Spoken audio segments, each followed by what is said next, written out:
Joe Lycett's name is all over the internet at the moment, but up until recently we were forced to call him something else. The popular comedian, 34, made a name for himself on the stand-up scene and via appearances on popular shows such as Live at the Apollo, 8 out of 10 Cats, She and Never Mind the Buzzcocks. The brummy funny man also has one of the best voices in TV, making him the perfect choice as narrator on Ibiza Weekender and host of the Great British Sewing Bee. Joe has been center of attention this weekend after pretending to be right-wing during a hilarious appearance on Laura Kuenssberg's new BBC politics show. But it's certainly not the strangest thing he's ever done. Get the news you want straight to your inbox. Sign up for a Mirror newsletter here.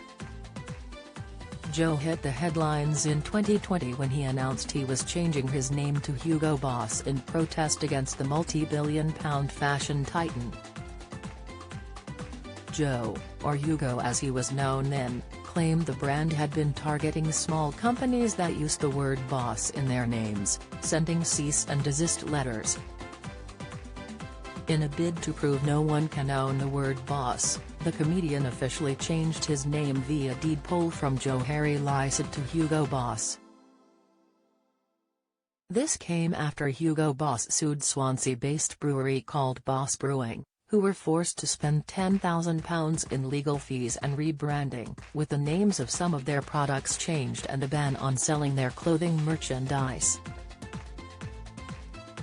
Joe fumed on Twitter, so at Hugo Boss, who turn over approx $2.7 billion a year, have sent cease and desist letters to a number of small businesses and charities who use the word boss or similar, including a small brewery in Swansea costing them thousands in legal fees and rebranding.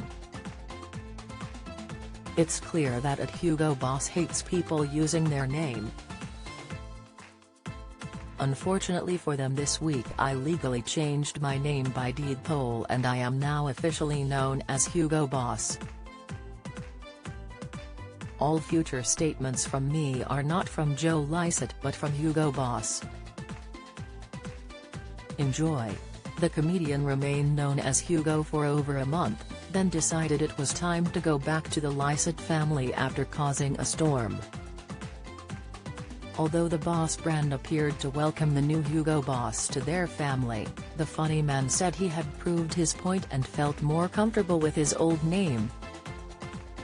Hugo Boss released a statement saying they welcomed the comedian formerly known as Joe Lycett to the Hugo Boss family. "Well, I have decided to go back to the Lycetts. They don't target small businesses, if you ignore the time Mum posted a dump to the local florist.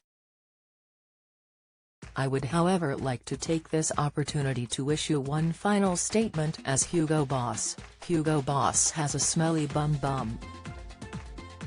The comedian now goes by his birth name, but has still been hitting the headlines thanks to some of his hilarious antics. On Sunday, Joe had BBC viewers in stitches when he pretended to be right-wing during an appearance as a panellist on Laura Kuenssberg's new BBC politics show. Instead of mocking the Tories as he usually does, Joe decided to praise Truss. "You said earlier I'm not left or right. I know Terry's been criticism in the Mail on Sunday today about lefty liberal wokey comedians on the BBC," he joked. With a straight face, he announced, "I'm actually very right-wing and I love it." He continued, "I thought she gave great clear answers.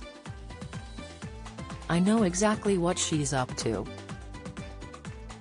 Seemingly annoyed by the ruse, Laura pressed on and asked Joe to take the line of question seriously, to which he insisted he was not being sarcastic. As Laura attempted to get him to drop his persona by asking about a big package of help coming this week to aid with bills, the comedian said, "Yeah, she was very clear what she said. I think you know exactly what's going to happen. I'm reassured, You're reassured. He added, I think the haters will say we've had 12 years of the Tories, and that we're sort of at the dregs of what they've got available, and that Liz Truss is sort of like the backwash of the available MPs. I wouldn't say that because I'm incredibly right-wing, but some people might say that. As if that wasn't enough, Joe then revealed that he had gifted Laura with an original painting on Robert Peston, the ITV political editor, in jail. Do you have a story to sell? Get in touch with us at yourmirror@trinitymirror.com.